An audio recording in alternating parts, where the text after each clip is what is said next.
आकर इस तकरीब में शरीक हैं और खिताब कर रहे हैं। वो ये कहते हैं कि वज़ीर आज़म ने हिंदुस्तान में अक़लियतों के इस्तेहसाल से मुताल्लिक डोजियर लॉन्च कर दिया।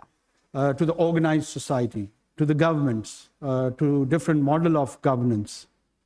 And coming back to our region, we probably had, when I say region, I mean larger Asian family.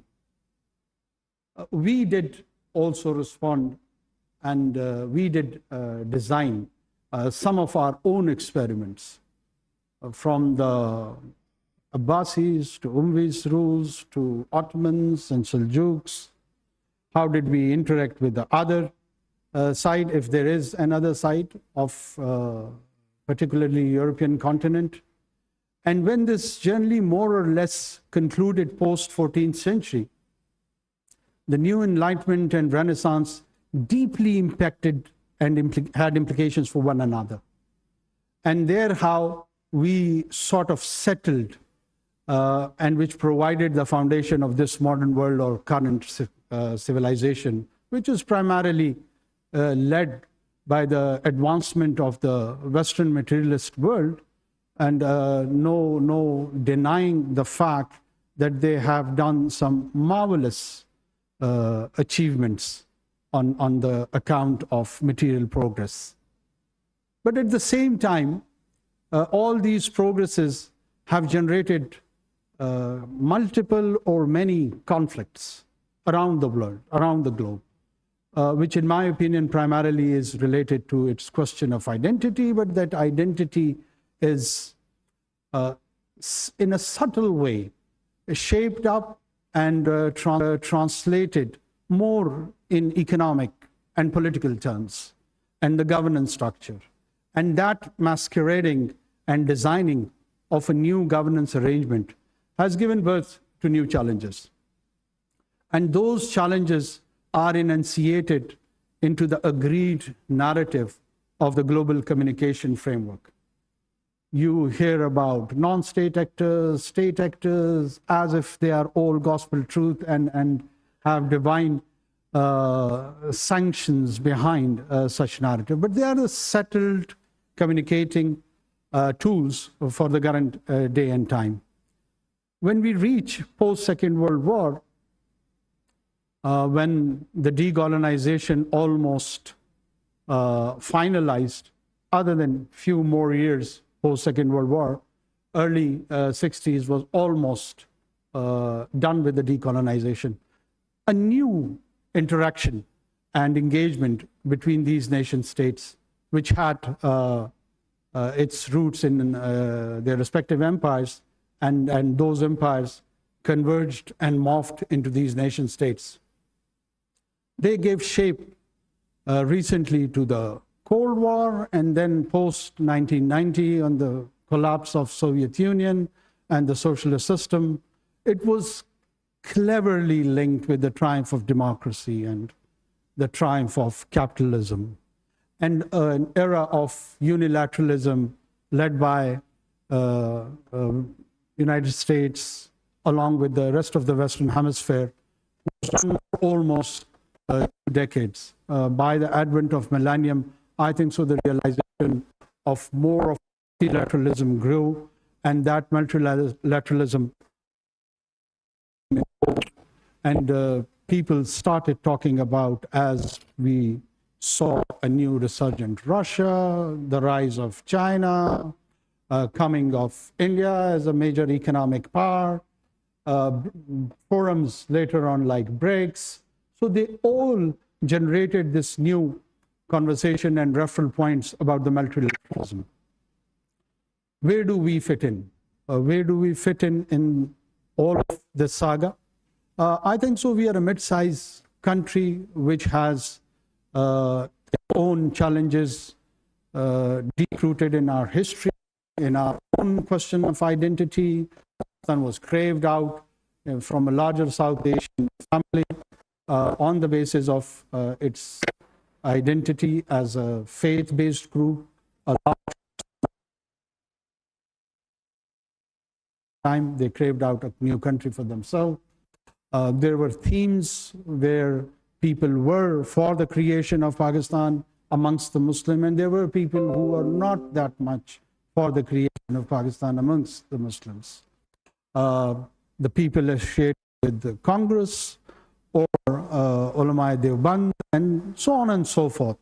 But then you see the intellectual, I would call him an emblem for a light for the people of South Asia in the form of Iqbal, Dr. Iqbal, along with the practical leadership of Qaeda-e-Azam Muhammad Ali Jinnah, who did advocate, and not just advocated, they made it realize and turned into a tangible reality, and we got this great country of Pakistan. Post creation, 70 years, we have some internal challenges which has cracked our national unity. Prior to 1970, we saw the bifurcation of this country into two major components. And later on, the western part, which is today's Pakistan, did rise again to the occasion and has transformed itself into a viable economy, a viable state which has its own defense capabilities, not just capable security apparatus, but it transformed itself where the external aggression has almost gone to minimum due to our own strategic weapons and rest of the achievements which we did in the coming years. Pakistan's economic progress is one of an area which is still, I think so, needs more attention, and it needs where it could be realized according to its potential. A country of 250 million people almost, with a huge population under 30, almost 65%. That energy needs to be channelized, that energy needs to be tapped and translated economically, which I still feel is underinvested. We have underinvested in our human resource, we have underinvested in our skill development and other areas. But when I'm saying underinvested, it does not mean that it is utmost poor. It still has done a wave of industrialization. It still has a huge population who can speak English language, which provides a supply chain to the global service market,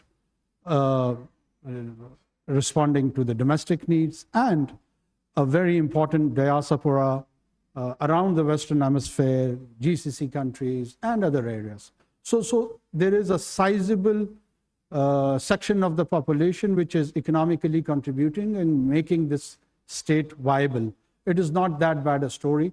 When I'm saying underinvested, by that I means that we can do more. A country full of natural resources, a country filled with its water resources, a country filled with its land resource. So these are the areas which can be translated, and it could be brought in as a huge economic success story. I think so we are on that path. We are directing our nation and society towards that ultimate destiny, and I'm sure it will take some time. It's challenging, but we will reach there. Along with that, we do reside in an environment where these new emerging security challenges, which some of them are directly related to Pakistan and some of them are indirectly related to Pakistan.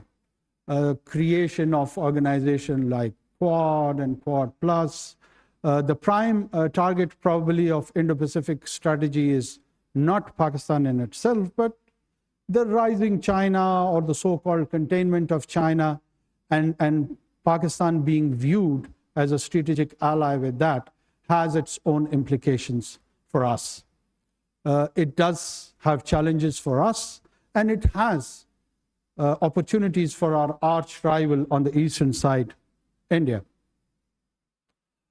India is, in my opinion, flirting with the Western Hemisphere offering itself to be the lead player with its, of course, huge population base, who can play a lead role to contain Chinese rise. When this so-called containment policy initiated, probably somewhere in the mid-90s or early 90s, Chinese economy was 8th or 9th largest economy of the world. And by the time this containment policy got its shape and got its framework, be it in shape of AUKUS or other Quad plus, whatever the frameworks are, they have reached second largest economy of the world. So the journey of that rising is continuing. And to thwart that is not happening. And probably it's just around the corner when the dragon would be the first largest economy of the world. And as I see it, that this so-called competition is not strategic, it's more or less economic. And if it is pure in nature and economic competition, then that competition is being turned into a triumph or on a winnable option by the other side. So what are the options? To turn it into a strategic competition, to turn it into a hot pursuit option or competition? I guess the answer is no. The answer is no for the global peace and stability. And there is no incentive in this conflict for the countries like ourselves. Pakistan do not incentivize conflict. On the other hand, we feel that in region, the players like India, they do incentivize this conflict, and they want to encourage the conflict because that's where they would benefit from attracting the technological transfer, the investment part, and other engagement with the Western Hemisphere. If there is no strategic competition between these two great powers in terms of United States and China, why there would be a preferential treatment with Indian Union? People would quote that they have got huge population anyway. Well, Africans have a huge population as well. There is around 1.4 billion people residing on African continent. So it's not just India which has this potential of demographic advantage. There are other regions and areas. We in ECO region, we are around 500 million people too.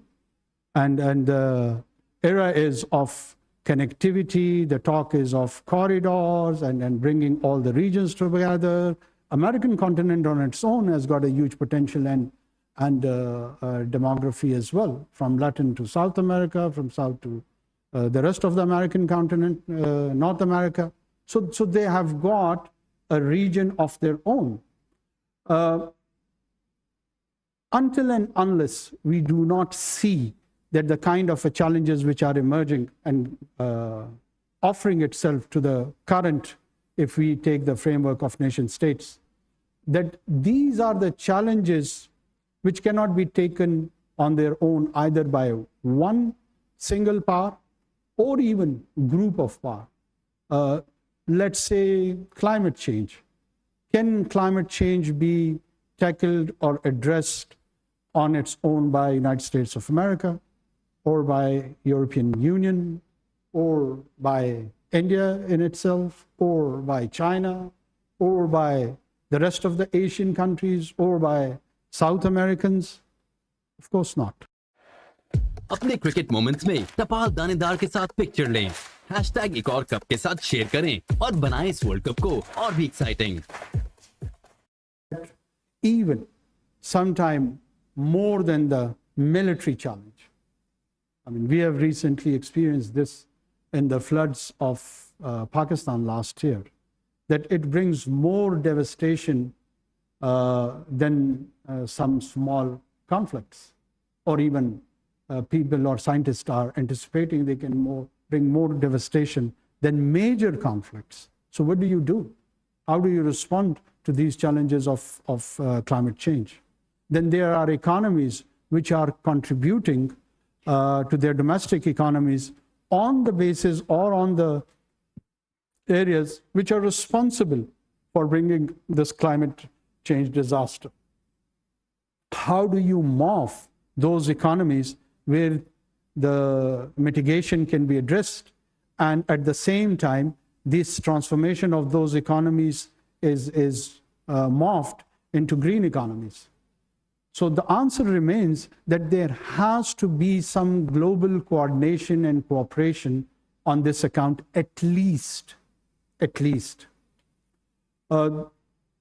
Major conflicts around the world, be it on the European continent or other continent, we are now realizing that if we become selective and we choose double standard on the definition of war ethos, when it is happening on European continent, we will view it differently, particularly in terms of Russo-Ukrainian war, or if it is recently happening in Middle East, what is the entire globe is experiencing one of the medieval, or even probably there is no parallel in the medieval world of such barbaric and horrific acts which are being committed by the state of Israel against the unarmed citizenry of Palestine. Well, what to talk of unarmed citizenry? There are vulnerable people in hospital. They're injured. Injured are being killed. Children are being eliminated.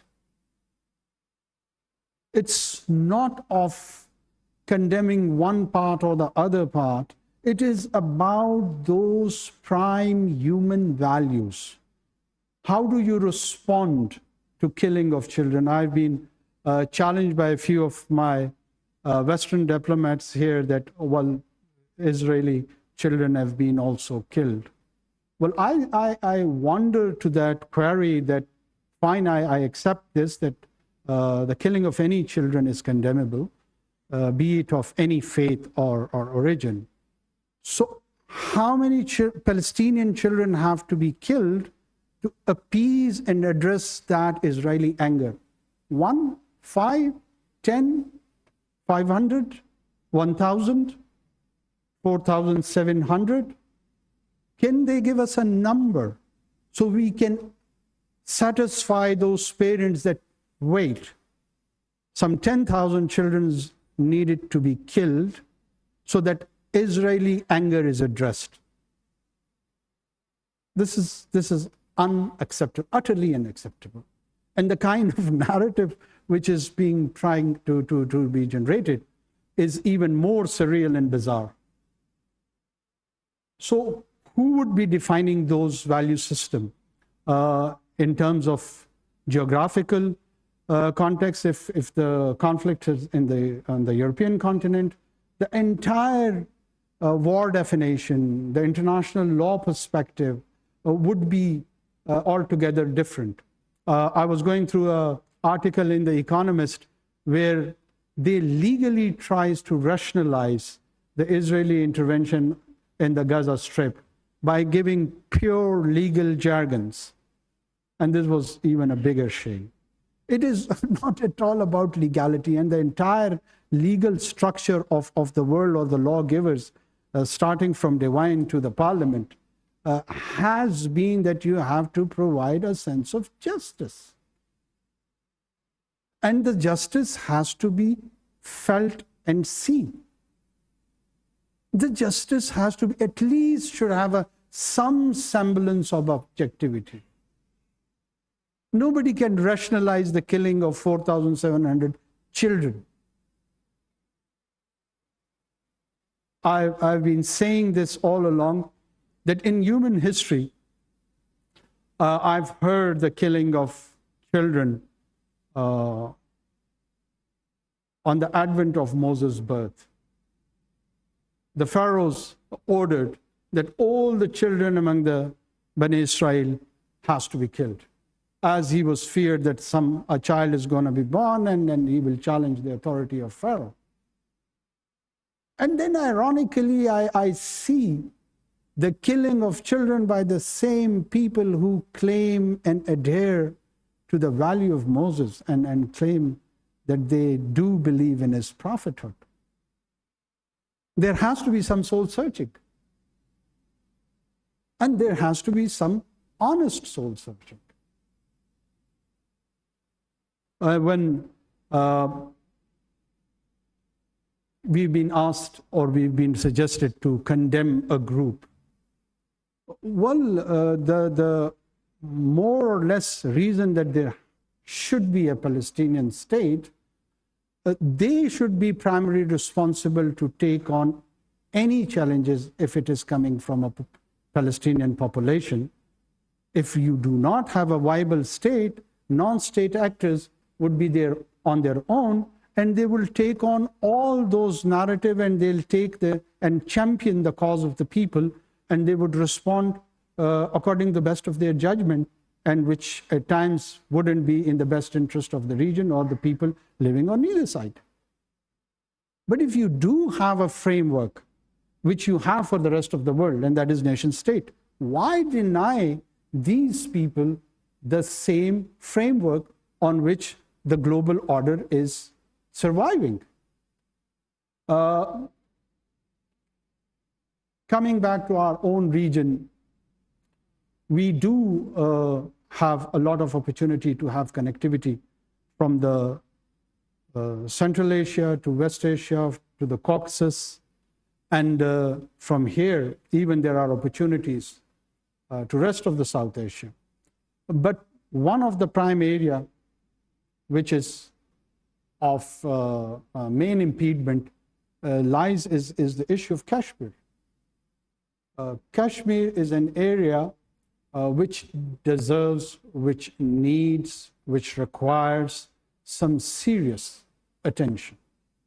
And that attention has to be, again, according to the people of Kashmir, not according to Pakistan or according to India.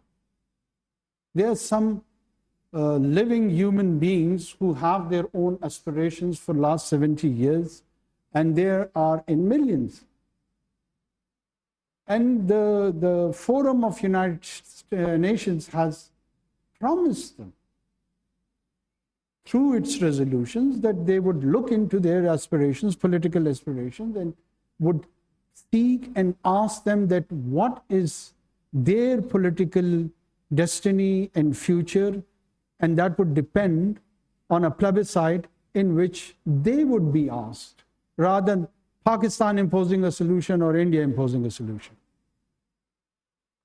And how on earth all these democratic powers, someone big, someone mid-sized, someone small, but all claiming to be Democrat, deny this basic democratic exercise to the Kashmiri people? I mean, I'm astonished. How could we do that? Well, you can postpone this. You can postpone this. I would even refer it to the Middle East and Kashmir both, to a year, 2 decades, 4, 5, 10, 20, 3 centuries, 5 centuries, but it has to be addressed. The nations, they have patience. The nations with a sense of history, they can outlive any sort of colonization. And they know how to survive and outlive those colonization. It has been taught to all of us in the lessons of history. Otherwise, with distinct identity, these nations, these groups wouldn't have survived for generations. There are multiple examples where people have been colonized for even centuries. But eventually that colonization does receives its own part of challenge. And that challenge does get some sort of conclusion. We, on the other side, on the western border, I hope that the governance challenges in Afghanistan, the recent transformation gets settled, because it is pivotal for us as far as our connectivity with the Central Asia is concerned. And this is a wholesome region. And this region has historical connectivity, socially, culturally, with one another. I was on a recent visit to Uzbekistan, and I discovered there are around 3,000 plus words of Uzbek language in Urdu. I do not see that kind of amalgamation with Sanskrit or with other probably South Indian languages. But there are languages of Central Asia, be it Turkmen, Tajik, Uzbeki, and others, which has deep impact on our language, on our culture, on our poetry, on our storytelling, the way people dance, the way they celebrate their folk music, so on and so forth. You do see that identification and commonality with these people. And then there is a huge economic potential in terms of energy, in terms of human services interacting with each other, and offering itself as a manufacturing hub to the outside world, to the Eastern Europe, to the Western Europe, to the rest of Asia. Does Pakistan want that India should be excluded from all this story? Not at all. Not at all. We do see the opportunity and benefit of having trade and connectivity on the eastern side as well. But for that, in order to realize, Pakistan does feel that every individual and nation has to interact in a dignified way. You can't beg to have trade with someone. Begging is not an option, and we definitely will not. Trade and economic activity has to be done through mutual benefit. India is a large economy, it is with a huge population, but if it wants to transform itself into a growth rate between 8 to 10, it has to ensure that it receives unsustainable cheap supply of energy. Until and unless it is not there, I don't think so those lofty economic indicators can be attained. And this region, this corridor, is one way, one option of ensuring to supply that energy supply, unsustainable energy supply to them.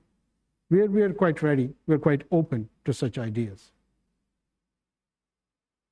But if the other side is going through a disease of hubris, and hubris is a kind of a disease which has been there all along with different individuals, corporate sectors, countries, and everywhere, anywhere, it has come with a single result. Yet to see an exception, and that result is failure. No might, doesn't matter how big you are in size, how mighty you are in militarily or economically, if you are experiencing hubris, the certain recipe is disaster. I'm not trying to be a history teacher over here, but anyone interested to examine this statement can go through the books of history and find it for themselves. So if the neighborhood is going through that, I do not see that it could be converted into an economic opportunity which would be mutually benefit for the whole of the region. We are quite happy that they are having a good trade relations with China, despite their border disputes, despite their differences over the outlook of the world. But they are still doing trade. Pakistan has not shied away from that. Yes, we will examine, we will look into it, that what sort of a trade is beneficial for us. It would not be free for all, it would be a conscious decision. It is our right to examine our own interests, it's their right to examine their own interest and have a framework, if it comes to that, of having good economic relations with one another. But for that, we do need to speak out about the conflicts which exist between us. Until and unless we do not address that, Pakistan feels that having normal relations with the current regime would be very challenging. I won't call it impossible, but it's very challenging. The politics of Hindutva is another challenge. People are very much interested in the radical views of Al-Qaeda and Daesh and other Islamic radical entities. But I am surprised that how do they choose to ignore the politics of Hindutva, which primarily is altogether different to the religion of Hinduism. We don't have any issue with the religion of Hinduism. Pakistan has its own minority of Hindus, more or less more than 20% in the province of Sindh, and a very promising and committed minority who contributes culturally, socially, economically to the province of Sindh and overall to Pakistan.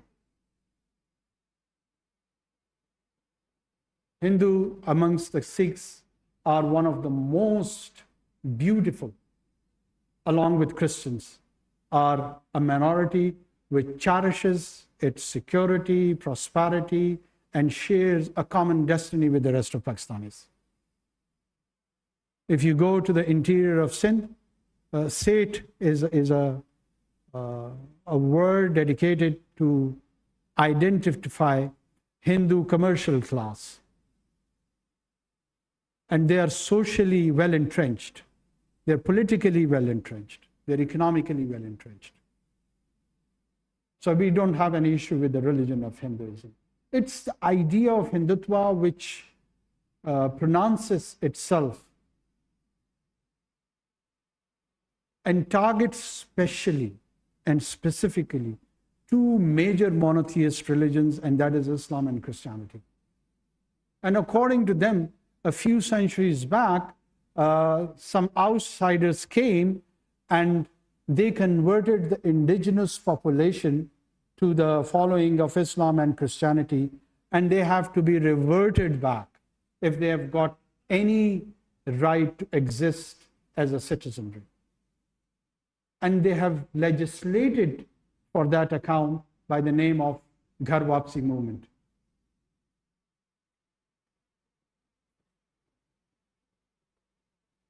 And at the same time, while they are targeting these minorities at home, the wings of the RSS on the Western Hemisphere, to me, they are just like sleeper cells. Whatever happened in Canada is a very initial expression of these challenging and dangerous political ideas. And don't forget, there's a sizable population of this following from the European capital to all the important American capitals. How they would influence the political systems of these respective countries, how they will skew their policies, how they would influence that, is a matter of concern more of them rather than us. But Pakistan is experimenting from this jingoistic and Machiavellian ideas, political ideas, which requires a large and broad understanding to contain this challenge to the global order. And in my opinion, it is a challenge to the global order. Not immediately, but in the coming decades.